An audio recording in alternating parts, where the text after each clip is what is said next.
constructed a tapestry of mission-critical infrastructure founded on the principle of resilience and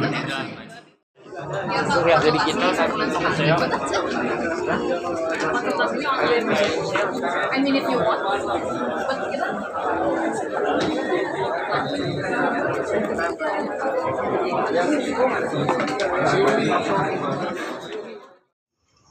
Developer dan sebagai data scientist saya buat banyak regression model, otomasi yang mungkin lebih tradisional ya sekarang juga. Dan ya saya mempunyai sertifikasi AWS di cloud, di AI, jadi banyak. Cuman connect workflow, sudah jadi workflow-nya jalan semua. Tapi ini tuh sebenarnya buat kasih lihat bahwa AI agent itu bisa kita set up. Kita buat workflow yang automate dari mungkin Google Sheet langsung sampai di telepon, semuanya ya automated lah, basically gitu. Jadi why automate itu sebenarnya cuma satu hal ya, seperti robot ini dia bantu cuci piring. Satu hal yang dia bisa lakukan untuk kita itu save time, dan because time is money, itu dapat kita bantu kita mungkin lebih scaling, lebih efficient, jauh lebih optimize di dalam bisnis kita sendiri.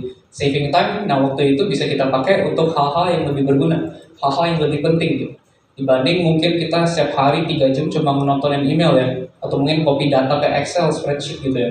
Jadi banyak hal ini itu kita automate, kenapa ya? Untuk saving waktu. Saving waktu juga jadi kita jauh lebih produktif. Kita lebih produktif, kita melakukan banyak hal ya. Bisnis kita terus scaling. Kita jauh lebih, ya hasilnya jauh lebih banyak lah ya. Next, mungkin saya sekarang mau membedakan ya agent AI dengan mungkin LLM. LLM itu seperti ChatGPT. Apa bedanya ChatGPT sama AI dan juga traditional automation? Ini 3 hal beda semua. Jadi mungkin yang kita semua very familiar ya, itu sebenarnya ChatGPT. Jadi dia hanya seperti chatbot yang kita nanya pertanyaan, dia cari website atau dia cari dia mikir terus dia jawab. Jadi kita masuk teks, dia balas dengan teks. Lumayan simple ya, jadi lumayan guna untuk mungkin kita mau cari tahu sesuatu, untuk research, untuk belajar, itu sangat berguna. Nah, AI agent itu sebenarnya step berikutnya lagi gitu. Jadi mungkin di tengah-tengah AI agent sama ya AI ada automation biasa ya. Automation biasa tuh yang tadi saya ngomong awal-awal itu mungkin lumayan simple. Jadi kalau ada X terjadi Y, mungkin kalau ada kita dapat email dari customer masuk Google Sheet. Jadi dia sangat simple. Nah, AI agent itu next levelnya ya. Next levelnya itu maksudnya dia itu seperti tool atau AI system yang bisa berpikir. Jadi tidak hanya dia dapat email terus masukin ke Google Calendar contoh, atau dia bukan hanya dapat email terus masukin ke Google Sheet ya. Tapi dia udah dapat email, mungkin dia ngeloop gitu, dia ada memori, dia bisa mikir, jadi dia baca email, terus dia memikir, wah ini maksudnya apa ya kalau kliennya, mungkin ada technical support, atau mungkin dia ada ya interested di produk gitu, atau mungkin dia ada tanya tentang produk gitu, atau tentang mungkin ada mau collaboration partnership, dia bisa tahu interestnya atau buat apa gitu email ini. Nah setelah itu dia bisa mikir, wah jadi kalau use case ini saya reply-nya gimana ya, terus setelah dia mikir, dia balas dengan reply yang sesuai juga. Sangat luas. Karena dia bisa fleksibel, dia bisa melakukan hal-hal yang berbeda. Nah, itu yang kenapa AI agent sangat kuat. Basically AI agent itu jadi simpelnya itu seperti bot yang punya otak, yang bisa make decision, yang bisa menyesuaikan jawaban dia ataupun kerjaan dia. Nah, sekarang saya introduce NetN ya. Di sini siapa yang udah pernah dengar mungkin NetN? Bisa angkat tangan? Oke, lumayan banyak.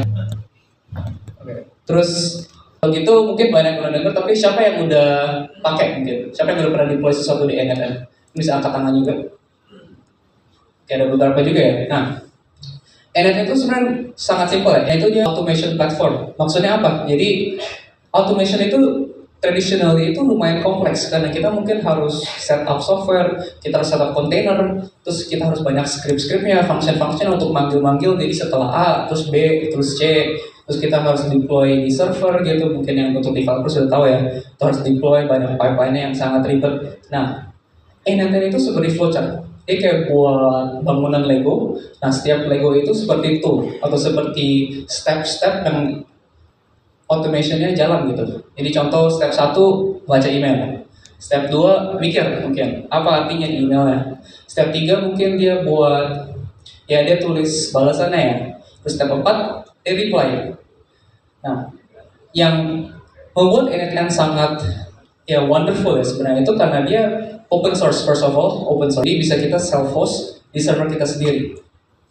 Nah maksudnya apa? Kita hanya bayar hosting, kita nggak usah bayar layanan NFN-nya sendiri. Jadi biayanya hanya di hosting NFN. Nah jadi ntar saya akan kasih lihat gimana deploy NFN di Dewa Cloud.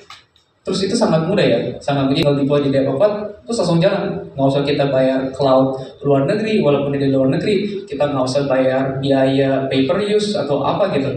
Hanya kita deploy di server kita sendiri, ataupun di Dewa Cloud, atau di local machine kita sendiri, dan kita udah bisa automate workflow kerjaan kita dengan free. Jadi ini sangat mungkin affordable ya untuk di Indonesia apalagi karena sebenarnya saya sendiri di Australia banyak pakai tool automation platform lain seperti Make.com atau Pipedream mungkin kalau ada yang dengar.